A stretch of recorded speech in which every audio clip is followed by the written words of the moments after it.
untuk turut serta dalam melaksanakan latihan bersama multilateral yang tergabung dalam Rim of Pacific atau RIMPAC tahun 2022.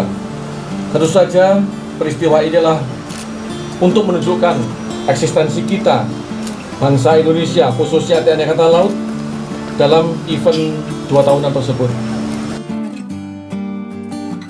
Selain itu, bergabungnya Satgas kita dalam latihan tersebut merupakan kepercayaan dari US Navy. Dalam hal ini, Third Fleet Command US Pacific Fleet US Navy sebagai negara sahabat yang ikut bersama secara aktif dalam kegiatan latihan antara US Navy dengan negara di Indo-Pasifik. Selama beberapa bulan ke depan, atau mungkin selama 81 hari sampai dengan kembali ke tanah air, KRI Gusti Ngurah Rai beserta unsur Satgas dari beberapa angkatan laut negara wilayah Pasifik akan bergabung dalam Satgas latihan multilateral RIMPAC tahun 2022 yang akan dilaksanakan di Pearl Harbor, Amerika Serikat, serta Samudra Pasifik.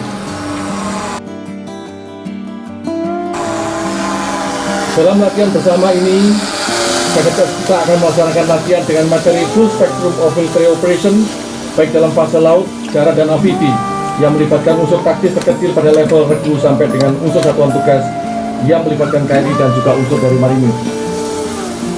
Perlu kita ketahui bersama bahwa tujuan dari pelaksanaan latihan ini adalah untuk meningkatkan kerjasama internasional serta meningkatkan profesionalisme prajurit TNI Angkatan Laut, baik itu prajurit pengawal KRI Gusti Ngurah Rai dan juga unsur Marinir, untuk bekerjasama bersama dengan negara-negara yang terlibat dalam latihan bersama ini. Selain itu, tugas yang lain adalah untuk menunjukkan kemampuan kita bahwa kita mampu untuk melaksanakan kerjasama dengan negara-negara internasional yang tergabung dalam latihan itu. Sekaligus kita akan menjadi penerus dari pelaksanaan diplomasi maritim khususnya yang selama ini adalah dalam rangka mewujudkan Indonesia sebagai poros maritim dunia. Dan yang paling utama adalah kita eksis TNI Angkatan Laut, baik itu prajurit, pengawal KRI, dan Marinir, eksistensi dalam latihan-latihan berskala internasional. Dan yang paling lebih utama adalah kita akan terus mengasah kemampuan kita dalam operasi-operasi jarak jauh dan menantang Samudra Pasifik, Samudra Atlantik, dan juga bagaimana keberhasilan pembinaan prajurit-prajurit kita, pengawal KRI dan juga prajurit Marinir dalam berkompetisi dengan negara-negara lain. Perlu diingat, nantinya ada beberapa pertandingan yang akan dipertandingkan dalam latihan tersebut, baik itu penembakan artileri ataupun nanti pertandingan olahraga yang melibatkan unsur-unsur dari Marinir.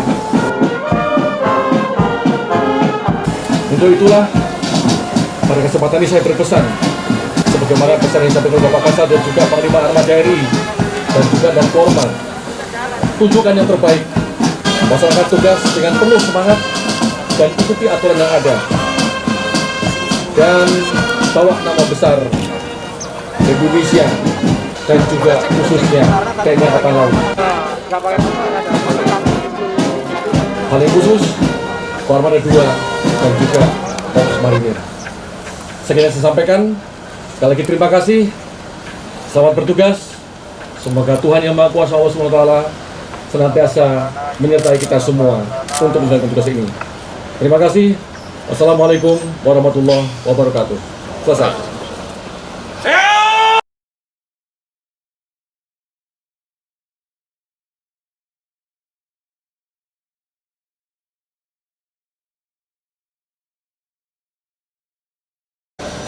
Pagi hari ini kita akan melepas Satgas untuk latihan bersama multilateral RIMPAC tahun 2022.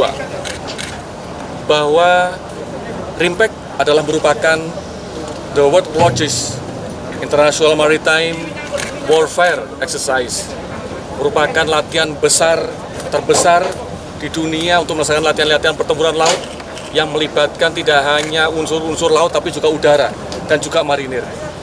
Dan RIMPAC tahun 2022 adalah merupakan pelaksanaan LATMA yang ke-22, tetapi Indonesia ini adalah merupakan latihan yang kelima yang diikutinya. Sebenarnya ada 24 negara yang ikut serta di dalamnya. 15 negara adalah negara-negara yang mengirimkan kapal perang dan juga pesawat udaranya, dan 9 negara yang merupakan observer. Dari 24 negara tersebut ada 41 kapal atas air, ada 5 kapal selam, 140 pesawat udara, dan 25.000 personil yang terlibat di dalamnya. RIMPAC 22 dilaksanakan di Pulau Oahu, Hawaii, Amerika Serikat. Ini nantinya tujuannya adalah yang pertama bagi Angkatan Laut adalah untuk menunjukkan eksistensi Angkatan Laut dalam kancah latihan-latihan yang bersifat internasional, multilateral.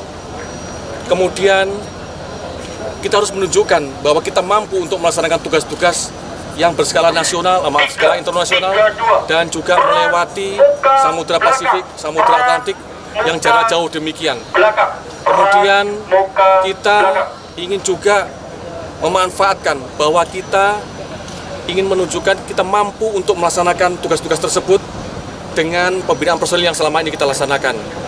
Kita sebagai sponsor, kita sebagai spion untuk mampu melaksanakan diplomasi maritim khususnya, dan juga diplomasi yang berskala internasional dalam rangka ikut mewujudkan Indonesia sebagai poros maritim dunia. Dan kerjasama ini adalah sangat dibutuhkan oleh TNI Angkatan Laut, marinir, yang kita akan bersatu bersama-sama dengan seluruh negara-negara yang terlibat dalam latihan-latihan berskala internasional ini, karena di dalamnya nanti ada 15 negara tersebut, diantaranya adalah selain Amerika tentunya, mulai dari Kanada, Jepang, kemudian Perancis, Australia, Selandia Baru, kemudian 9 peserta observer lainnya adalah mulai dari Papua Nugini, kemudian maaf saya tinggal yang lainnya, yang 9 itu. Tetapi untuk peserta dari ASEAN, selain Indonesia ada Malaysia, Singapura, dan Filipina.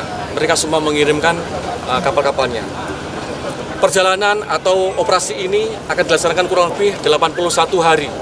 Dan perjalanan bolak-baliknya adalah masing-masing 20 hari.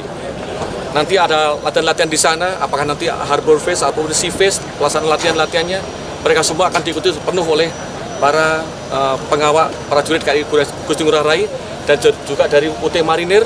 Mereka nanti akan melaksanakan pertandingan-pertandingan olahraga, misalnya seperti volleyball, kemudian lari 5 kilo, kemudian nembak, semacam sniper begitu, dan mereka sudah melatih dan menyiapkan diri dengan sebaik-baiknya. Kita harapkan kemampuan yang kita miliki sebelumnya, prestasi yang kita miliki sebelumnya akan dipertahankan, dan kita bisa membawa nama besar, nama baik Indonesia, paling khusus adalah TNI Angkatan Laut.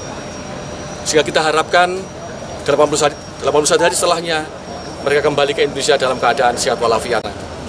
Dan satu hal yang penting, bahwa kegiatan ini adalah merupakan evaluasi juga kegiatan kita, sehingga mengapa nantinya ada 3 personil yang akan on board, itu dari ke bawah pengendalian dari Sob Mabesal.